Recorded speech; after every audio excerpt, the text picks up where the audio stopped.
Hey everyone, ready for a deep dive? Mm. We're going to dig into something today that's so important for families with autistic children, and that is how to build a support network. Like a really great one. Not just, a surface level network, but one that really gets it, one that understands the ups and downs, the unique challenges, but also celebrates all the amazing things these kids bring to our lives. Totally. And we're talking about going beyond, like just the therapists and Yep. specialists. Those are key, obviously. Yeah. But it's bigger than that. It's about aunts, uncles, grandparents, friends, the whole village. Yeah. You need that village, right? Because raising a kid is a team effort. And when a child has different needs, well, that team has got to be even stronger and more informed. It's so true. And the source we're diving into today, Cheapaba, building a support network for families with autistic children. Family role. Yeah. They totally get that. Yeah. And they really emphasize that education is the foundation. It's understandable, right? People might feel a bit lost at first. Not everybody understands autism. And sometimes that lack of understanding, well, it leads to those well-meaning but not so helpful reactions. Yeah, I've been there. And that's why I love that this source, they go beyond just giving general info about autism. It's about making it personal, connecting the dots for people by explaining what autism looks like for that specific child. Yes, exactly. What are their sensory needs? How do they communicate best? What lights them up? What are they passionate about? You go from talking about autism in this abstract way to this amazing kid, this kid who loves to build things, or this kid who can name every dinosaur. Right. Like, it reminds me of this family. Their son was obsessed with maps, knew every country, every capital city. They started bringing maps to family gatherings, and it became this thing, this bridge for everyone to connect with him, to share in his passion. Exactly. You find those bridges, those points of connection, and suddenly it's not about a diagnosis anymore, right? You're seeing the child, the individual, not just a label. Totally. And that takes us to another big point this source makes. Dealing with all the different ways people react to a diagnosis. Mm. Because let's be real, not everyone's going to immediately get it. It's a process, for sure. You have to meet people where they are. Some might be surprised. Some might just need a little more time to wrap their heads around it. It's okay.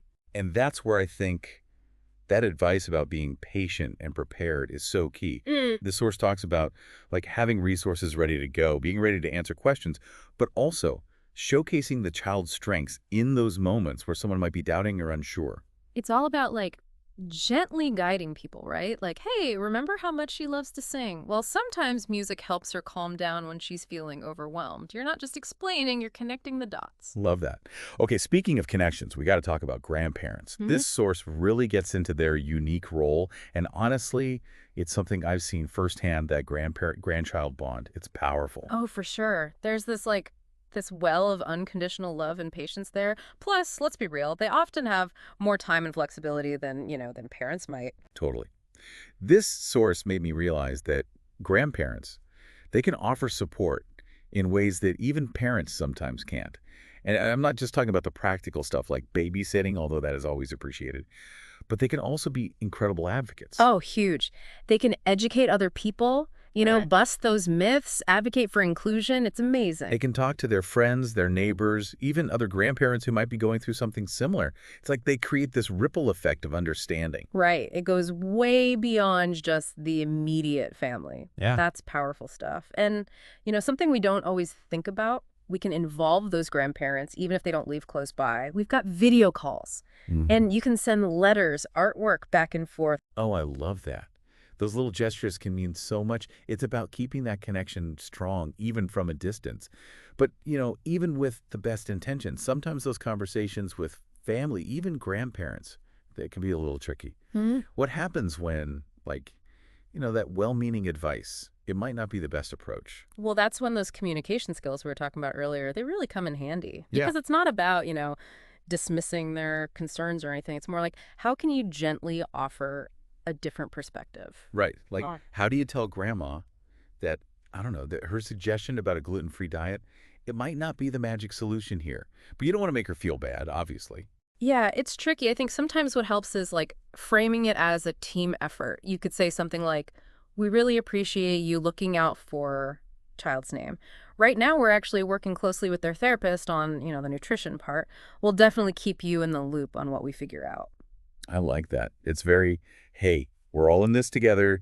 You're not shutting down the conversation, but you're kind of steering it back, back to the plan that you've worked out with the professionals who know your child. And sometimes it's okay to set boundaries. You can say, thank you so much for caring. We're actually following this specific therapy plan right now. Just be Yeah. kind but firm. Right, because you're going to get a lot of advice, let's be real. And when it comes to autism, not all of it is, accurate or helpful. You got to filter. Totally. And that's a big part of building a strong support network, figuring out how to filter out some of that noise and focus on, what actually aligns with your family's values and the guidance you're getting from the pros. The people who know your child best. And they can even change over time, right? Uh, What works for one family might not work for another. And even within the same family, what works, I don't know, when a child is 5 might be totally different when they're 10. Yeah, for sure. You got to be flexible. This isn't like a one-size-fits-all kind of thing. This is a journey. Yeah, And having that open communication, it allows that support network to kind of shift and grow alongside the child. makes sense. So we've talked a lot about the why of building this support network. But let's get practical for a second. What are some things that, like concrete things, that families can ask for help with? Uh-huh. And I don't just mean babysitting here, although, again, always appreciated. Oh my gosh, so many things. Think about like transportation, getting to therapy appointments. Maybe somebody could help with meal prep once a week, even. Or just something simple like researching different resources, local resources, or support groups. Yeah. Like maybe you have a friend who's a total tech whiz. They could help you set up like visual timers and schedules. Or an aunt who loves to cook. Maybe they could be the official sensory-friendly meal provider. Yes, I love that. You tap into people's passions, what they're good at. Maybe there's a friend who's a natural organizer. They could help create like visual schedules or maybe even help set up some sensory-friendly spaces in their own homes. So smart.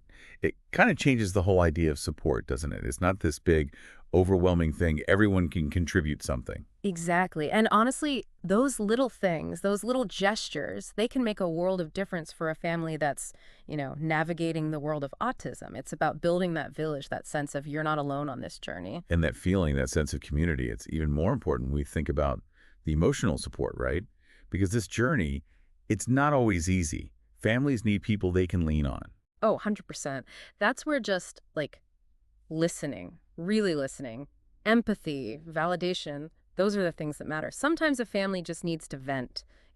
Sometimes they just need to hear, you're doing great, celebrate those little victories. I can just picture like a grandparent saying, I noticed how much child's name Hmm. has improved with their communication. It's amazing. Just that little acknowledgement. It can mean so much to a parent who's feeling, I don't know, maybe overwhelmed or like they're not doing enough. Right. It's like, you're doing great. Don't forget it. There's joy to be found in this, even on the hard days. And it's okay for families to ask for that kind of support too, Yeah, emotional kind. totally. Sometimes you just need to pick up the phone and be like, hey, I need to talk to someone who gets it. It's brave to ask for help. It takes courage. And a good support system. They recognize that. They know that sometimes just listening is the most helpful thing you can do. It really is. Okay, Mhm. so we've covered a lot. The importance of education, understanding, being able to ask for help, but also setting boundaries. But, and this is from personal experience, sometimes just starting those conversations, it's the hardest part. You know, Mhm. like how do you actually bring this up to family, to friends, without feeling like you're burdening them? Oh, such a good question. It's all about how you approach it. Because it's easy to feel like, oh, here I am asking for more, Yeah. and you're already dealing with so much. It is. And I think that's where, it's not about here's a list of needs, can you fulfill them? It's more about like, how can we work together? How can we use everybody's strengths, in a way that benefits everybody, especially your child? I love that.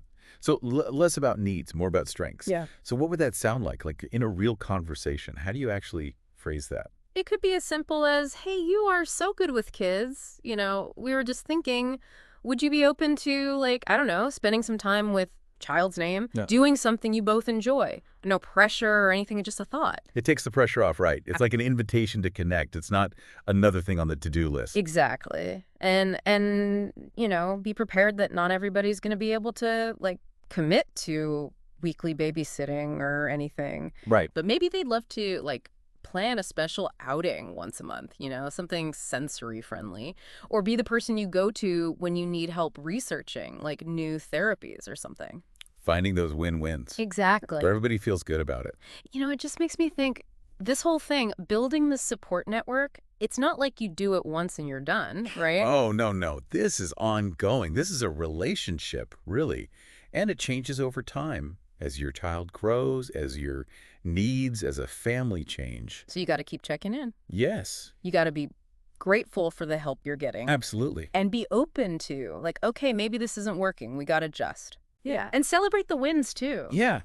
Like, did a grandparent just master a new sensory-friendly game? Did somebody, like, navigate a meltdown like a pro?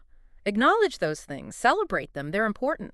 I love that because it's like this positive feedback loop, It just shows everybody, like, what we're doing here, it matters. Yeah, totally. And I think the big takeaway here is this. When families feel supported, when they've got that village, it's not just the child with autism who benefits, right? Right. It's everybody. Parents are less likely to burn out. Siblings feel more included. It's like that ripple effect, but it goes even deeper. It really does. It strengthens the whole family unit. And I think, we have to remember that raising a child with autism, it's a journey.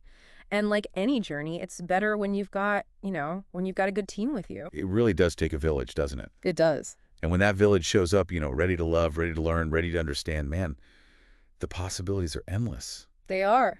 For me, what really hit home today is that building this support network, it's about way more than just like practical help. It's about really connecting with people, finding those strengths, and creating something that lifts everybody up. So maybe the takeaway, the thing to think about is this. What if we looked at this not as, oh, we have to provide support, but as an opportunity, a chance for everybody to learn and grow, to, I don't know, tap into a new level of understanding and compassion?